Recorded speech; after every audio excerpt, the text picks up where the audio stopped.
Hello students. आज हम लोग बात करेंगे इलेक्ट्रोमैग्नेटिक इंडक्शन के एक टॉपिक पर। और यह टॉपिक है motional EMF from Faraday's law. Faraday's ने भी इस मोशनल ईएमएफ के एक्सप्रेशन को बताया, साथ साथ लॉरेंट्ज ने भी बताया, और दोनों का एक्सप्रेशन सेम है, लेकिन हम लोग दोनों को समझते हैं। दोनों को बताने का जो अपना कॉन्सेप्ट था अलग तरीके का था, लेकिन रिजल्ट दोनों को सेम मिला। आइए देखते हैं फैराडे ने क्या बताया। The EMF induced across the ends of a conductor due to its motion in a magnetic field is called motional EMF. अभी मैं आपको डायग्राम दिखाऊंगा, इससे पहले इनका जो कॉन्सेप्ट है, induced EMF by change of area of the coil linked with the magnetic field. समझिए बात को। जो ईएमएफ इंड्यूस्ड होंगे by the change of area, जैसा कि अभी आपको मैं दिखलाता हूँ यहाँ पर। इस डायग्राम को पहले समझिए। यहाँ पर क्या है, तो ये एक इस तरह का कंडक्टर बना हुआ है, और ये जो क्रॉस लाइन आप देख पा रहे हैं, सारे cross line magnetic field lines को इंडिकेट कर रहे हैं, जो कि वर्टिकली डाउनवर्ड के डायरेक्शन में ये मैग्नेटिक फील्ड लाइंस हैं। और ये जो पी क्यू कंडक्टर देख पा रहे हैं, this conductor is able to move, ये मूवेबल है। और यहाँ पर इस बात को बताया गया है। इस वाले सेंटेंस पर फिर से पहुँचते हैं हम लोग। Change of area of the coil linked with the magnetic field. ये जो एरिया चेंज होता है, ये जो एरिया आपको आगे बढ़ेगा, तो ये एरिया चेंज करेगा, और चेंज होने की वजह से क्या होगा, मैग्नेटिक फील्ड लाइंस में चेंज होगा। और मैग्नेटिक फील्ड लाइंस का चेंज होना ही इंड्यूस्ड ईएमएफ का मेन रीजन होता है। तो जैसे कि अभी हम लोग इनिशियल देख पा रहे हैं, यहाँ पर 1 2 3 4 5 और इधर है 4, टोटल 20 फील्ड लाइंस है अंदर में। और जैसे ही आगे बढ़ेगा, सपोज ये यहाँ पहुँचता है, तो फील्ड लाइंस बच जाएंगे 16। फिर इस तरह से डिक्रीज करते जाएंगे, तो हम देख पाएंगे कि with passing time number of field lines, or we can say magnetic flux is changing, and due to which EMF is induced और करंट इंड्यूस्ड होते हैं उसी की वजह से। तो अब हम लोग बात करते हैं कि फ्लेमिंग ने क्या कॉन्सेप्ट का यूज़ किया यहाँ पर। तो उन्होंने बतलाया कि जैसे ही हम लोग इस पर एक फोर्स लगाते हैं, एक्सटर्नल फोर्स लगा करके इसे इस डायरेक्शन में मूव कराते हैं, इधर मूव कराते हैं, तो क्या होता है, नंबर ऑफ फील्ड लाइंस में चेंज होते हैं। ठीक है। और यहाँ पर हमारा जो कॉन्सेप्ट का यूज किया गया यहाँ पर, Fleming's right hand rule. Yes, okay, wait करेंगे। Fleming left hand rule, Fleming left hand rule और राइट हैंड रूल। ओके, क्योंकि यहाँ पर करंट इंड्यूस्ड होगा। Okay, correct. Fleming right hand rule, final. Fleming right hand rule, ध्यान देना है कि इस वाले कंडक्टर को जो मूवेबल है उस पर फ्लेमिंग राइट हैंड रूल के हिसाब से इस डायरेक्शन में फोर्स लगाया गया। आप अपने राइट हैंड को स्ट्रेच करिए, और थंब हमेशा मोशन को इंडिकेट करता है, फोर्स को। तो आप थंब को इस वी वाले डायरेक्शन में रखेंगे, और आपका जो इंडिकेटर फिंगर होगा उसे आप वर्टिकली डाउनवर्ड स्क्रीन पर रखिए, और आप देख पाएंगे जो करंट का इंडक्शन होगा वह डायरेक्शन आपके मिडिल फिंगर की तरफ होगा। तो आपको समझ में आ रहा है कि यहाँ पर जो करंट का इंडक्शन होगा वह कुछ P से Q की तरफ, और ये पूरी तरह से इस क्लोज सर्किट में घूमेगा, इस तरह के डायरेक्शन में करंट इंड्यूस्ड होगा। तो यहाँ पर समझ में आ गया according Fleming right hand rule. और साथ साथ यहाँ पर फिलहाल इस केस में जो आप एरिया देख पा रहे हैं, जिसका भी हम लोग यूज़ करेंगे, यह एरिया L है, और यह जो एरिया आप देख पा रहे हैं, सॉरी, यह जो डायमेंशन है वह L है, और यह डायमेंशन है LX। अगर हम इसका एरिया निकालना चाहेंगे तो हमें मिलेगा LX, लेंथ इंटू ब्रेथ। अब इन्होंने दिखलाया कि करंट तो इंड्यूस्ड होंगे क्योंकि मैग्नेटिक फील्ड लाइंस हो रहे हैं, और फ्लेमिंग राइट हैंड रूल के हिसाब से हमें मालूम चला कि करंट का डायरेक्शन किधर हो रहा है। और इम्पोर्टेंट है यहाँ पर कि हम इस ईएमएफ के एक्सप्रेशन को बताएं। तो सबसे पहले जो phi, that is the magnetic flux, इसका फॉर्मूला हमें मालूम है, that is equal to B into A magnetic field into area. और हम लोग मैग्नेटिक फील्ड को बी लिखते हैं, और एरिया को अभी मैंने आपको दिखाया, उसे हम लोग लेंथ इंटू ब्रेथ, जिसे हम लोग LX लिख सकते हैं। और उसके बाद हम लोग according Faraday's law of electromagnetic induction, इन्होंने यह एक्सप्रेशन दिया था, E equal to d∅dt minus d∅dt।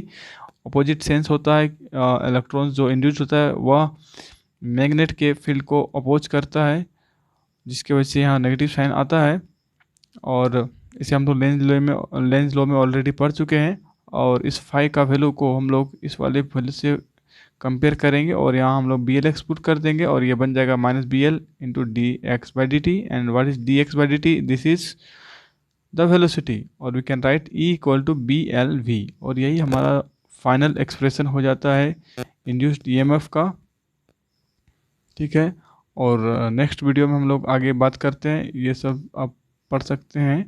और हमने अभी फ्लेमिंग्स राइट हैंड रूल आपको बताया, ज़्यादा इस पर बात करने की आवश्यकता है नहीं। हम लोग नेक्स्ट बढ़ते हैं, motional EMF from Lorentz force. Lorentz एक साइंटिस्ट का नाम है, इन्होंने भी इसी चीज़ पर स्टडी किया और पाया सेम एक्सप्रेशन मिलता है। इन्होंने इसको अपने अंदाज में स्टडी किया, उन्होंने दिखलाया कि यह उसी तरह का पूरी कंस्ट्रक्शन है, यहाँ पर भी ये मूवेबल पार्ट है। जैसे ही इसको लेफ़्ट डायरेक्शन में मूव कराया गया, तो इन्होंने बतलाया कि जब ये कनेक्टर लेफ़्ट डायरेक्शन में मूव कर रहा है, तो according Fleming's left hand rule, Fleming's left hand rule क्या होता है, करेंट इंड्यूस्ड होता है, सॉरी, जो इस वाले पार्ट में जो चार्ज है, उन चार्ज पर सपोज पॉजिटिव चार्ज या नेगेटिव चार्ज को लीजिए, जो इलेक्ट्रॉन है उस पर एक फोर्स लगता है, और वह फोर्स लगता है इस डायरेक्शन में, और वह पी की तरफ मूव करता है, इस वाले पाथ से ऊपर की तरफ जाता है। क्यों ऐसा फोर्स होता है, तो आप इसको एनालाइज कर सकते हैं कि इलेक्ट्रॉन इस वाले पाथ में है, इलेक्ट्रॉन ये जा रहा है उधर, इलेक्ट्रॉन जो है साथ साथ इधर बढ़ रहा है, और इलेक्ट्रॉन के अपोजिट होता है करंट का डायरेक्शन। आप अपने लेफ्ट हैंड को स्ट्रेच करिए और रखिए सीधे, आपका पॉइंटर होगा सीधे स्क्रीन पर, और मिडिल यस मोशन को आप दिखाएंगे जैसा कि वेलोसिटी के डायरेक्शन है, तो आपको पता चलेगा जो आपका मिडिल फिंगर है वह पी की तरफ फेस किए हुए है, तो इलेक्ट्रॉन को फोर्स लगेगा इस डायरेक्शन में ऊपर की तरफ। जो तो हम कहेंगे कि यहाँ पर इलेक्ट्रॉन का एक्यूमुलेशन होगा इस वाले पार्ट में, पी वाले एरिया में, और क्यू वाले के पार्ट में पॉजिटिव चार्ज का एक्यूमुलेशन होगा, और इनके बीच में एक पोटेंशियल सेट होगा, और इस पोटेंशियल की वजह से इलेक्ट्रिक करंट का फ्लो इस डायरेक्शन से होकर के, इस पॉजिटिव से होकर के इस नेगेटिव तक पहुंचेगा, और यही हमारा इंड्यूस्ड करंट होगा। लेकिन यह करंट कैसे मिला, इसको समझना ज़रूरी है। तो सबसे पहले हम लोग बात करेंगे कि जैसे ही इसे मूव कराया गया, जैसे इसे हम लोग मूव कराते हैं इस वाले कंडक्टर को, तो क्या होता है, ये जो इलेक्ट्रॉन है, इलेक्ट्रॉन पर एक फोर्स लगता है, उस फोर्स को कहा जाता है लॉरेंट्ज फोर्स, और यह फोर्स का जो एक्सप्रेशन होता है दैट इज़ QVB। इसे हम लोग लॉरेंट्ज फोर्स वाले टॉपिक में ही स्टडी किए हैं, magnetic effect of electric current में ही। वहाँ पर हम लोग पढ़ते हैं FM that is equal to QVB। Q is charge, V is velocity of the charge, and B is the magnetic field. तो उसके अकॉर्डिंग इस वाले इलेक्ट्रॉन पर जो कि P पर एक्यूमुलेट होता है, उस पर ये फोर्स लगते हैं, जिसका न्यूमेरिकल एक्सप्रेशन QVB होता है। अब क्या होगा कि इधर नेगेटिव हो गए P वाले पार्ट में, इधर हो गए पॉजिटिव, इसके वजह से क्या हुआ, पोटेंशियल डिफरेंस सेट हुआ है। तो उसके वजह से क्या होता है कि एक इलेक्ट्रिक फील्ड बनता है, जैसा कि हम जानते हैं पॉजिटिव से नेगेटिव चार्ज के डायरेक्शन में इलेक्ट्रिक फील्ड बनता है, लेकिन उसे हम लोग इधर से नहीं दिखाएंगे। आप इसको समझिए कि ये बैटरी है, बैटरी का ये पॉजिटिव एंड और ये नेगेटिव एंड है, और हमने इसे वायर से कनेक्ट किया है, तो जो करंट का फ्लो होगा वो इस तरह से होगा। तो हम लोग कहेंगे पॉजिटिव से नेगेटिव तक एक पोटेंशियल सेट है, और उसी डायरेक्शन में करंट फ्लो होगा। और ये करंट क्यों फ्लो होगा, क्योंकि उस वहाँ पर इलेक्ट्रिक फील्ड सेटअप है, और उस इलेक्ट्रिक फील्ड की वजह से उस चार्ज पर फोर्स लगता है, और उस फोर्स की वजह से ये जो चार्ज हैं वो इस तरह से मूव करते हैं। लेकिन इसका जो एक्सप्रेशन होगा, इलेक्ट्रिक फील्ड की वजह से जो फोर्स लगता है, उस फोर्स का जो एक्सप्रेशन होता है F that is equal to Q into E. Q into E, suppose electric field E है और जो चार्ज है वह Q, तो हम लोग उसको यहाँ पर देख सकते हैं, this F that is equal to Q into E. और क्या होता है कि जब तक ये लॉरेंट्ज फोर्स लगता रहेगा तब तक चार्ज का एक्यूमुलेशन होता रहेगा, और उसका कॉरस्पॉन्डिंग उसी के जस्ट इक्विवेलेंट इलेक्ट्रिक फोर्स लगता रहेगा, क्योंकि वहाँ पर इलेक्ट्रिक फील्ड बनता रहेगा, और उसकी वजह से फोर्स लगता रहेगा that is equal to QE। और ये दोनों तब तक यस कहता है कि ये दोनों आपस में इक्वल होते हैं। और इस सेंटेंस को पढ़िए, the accumulation of charge at the two ends continues till the two forces balance each other. ठीक है ना, कि जब तक वो मोशन में है तब तक आपका, यहाँ पर डायग्राम पर आता हूँ, जब तक ये मोशन में है तब तक क्या होगा, चार्ज का एक्यूमुलेशन ऊपर और नीचे होता रहेगा, और तब तक लॉरेंट्ज फोर्स इन पर लगा, जिसकी वजह से ऊपर नीचे पहुँच गए, और ऊपर नीचे पहुँचेंगे तो इलेक्ट्रिक फील्ड की वजह से भी फोर्स लगेगा चार्ज पर, और वो इस तरह से घूमते रहेंगे। ठीक है ना। तो जब तक ये बढ़ेगा तब तक चार्ज का एक्यूमुलेशन होगा लॉरेंस फोर्स के अकॉर्डिंग, और पोटेंशियल डिफरेंस साथ साथ सेट होता है। उसकी वजह से इलेक्ट्रिक फील्ड बनेगा, और उस इलेक्ट्रिक फील्ड की वजह से चार्ज पर एक फोर्स लगेगा, that is F equal to Q E, और वह जस्ट उसके इक्विवेलेंट होता है, बराबर होता है। और चार्ज का एक्यूमुलेशन कब खत्म होगा? जब इसका मोशन रुक जाएगा, तो चार्ज का बनना बंद, करंट का पास होना बंद। ठीक है, तो इसको हम लोग बात करते हैं कि F M equal to Q E, ये हमेशा बराबर चलता रहता है। सो एफ एम हमने जैसा देखा क्यू भी लिख सकते हैं, और एफ ई को हम लोग क्यू ई लिखते हैं। यहाँ से हमें एक रिलेशन मिलता है V B that is equal to E. और अब हम लोग इसके पोटेंशियल वाले फॉर्मूले पर आते हैं, जिसको हम लोग अच्छी तरह से जानते हैं, V equal to E L. और हम लोग यहाँ पर क्या कर सकते हैं, यहाँ पर जो ई देख पा रहे हैं उसकी जगह हम लोग बिठा देंगे वी बी, और हमारा जो एक्सप्रेशन है वह है वी बी एल। अब हमें क्या करना है, तो हमारा काम अब काफ़ी आसान है। हम लोग पहुंच गए एंड हमारा रिजल्ट फाइनल पर है। Clearly it is the magnetic force on the moving free electron that maintains the potential difference and produce the EMF. ठीक है ना, कहते हैं कि magnetic force on moving free electron, ठीक है, that maintains the potential difference. Magnetic force लगता जाएगा, चार्ज अलग होते जाएंगे, और उसकी वजह से पोटेंशियल डिफरेंस बनेगा, और उस पोटेंशियल डिफरेंस की वजह से ही ईएमएफ बनेगा, और उस ईएमएफ का वैल्यू होगा बी एल बी। इसे आप थोड़ा सेट कर दीजिए तो आपको याद आ रहा होगा। फैराडेज ने जो एक्सप्लेन किया था उस पर भी हमें यही एक्सप्रेशन मिला था, इस बार भी हमें यही मिला। वहाँ पर उन्होंने D phi by D T के वाले कॉन्सेप्ट को यूज किया और फाई का वैल्यू बैठाया, और यहाँ पर इन्होंने लॉरेंस फोर्स का और force due to electric field का कॉन्सेप्ट का यूज़ किया, और उन्होंने पाया कि expression is same. Final, as this EMF is produce due to the motion of a conductor, so it is called a motional EMF. ठीक है, मोशन होता है कंडक्टर का, और उसकी वजह से ईएमएफ सेट होता है, जिसकी वजह से इसे मोशनल ईएमएफ कहा जाता है।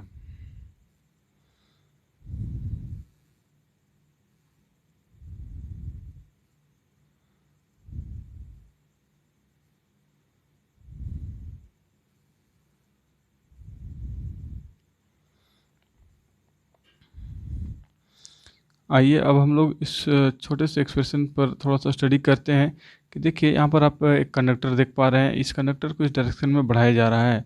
क्या होगा, जैसे जैसे ये आगे बढ़ेगा इस पर लॉरेंस फोर्स लगना शुरू होता है अकॉर्डिंग लेफ्ट हैंड रूल। और आप देख पा रहे हैं कि फोर्स का डायरेक्शन थंब की ओर होता है, ये आपका फील्ड का डायरेक्शन होता है, और ये इंड्यूस्ड करेंट का डायरेक्शन होता है। और हम लोग यहाँ पर बात करेंगे कि जो फोर्स लग रहा है ये सबसे पहले करंट का डायरेक्शन क्या होगा।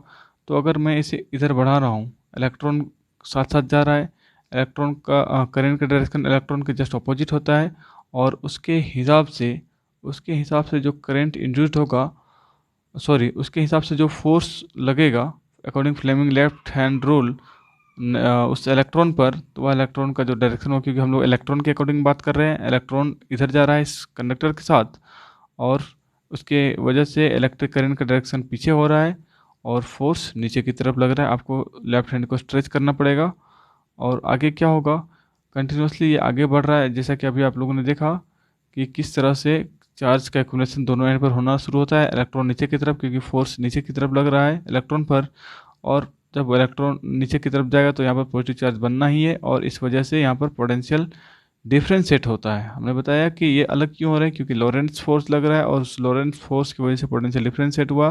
पोटेंशियल डिफरेंस सेट हो गया मतलब इलेक्ट्रिक फील्ड बना है, और इलेक्ट्रिक फील्ड बनने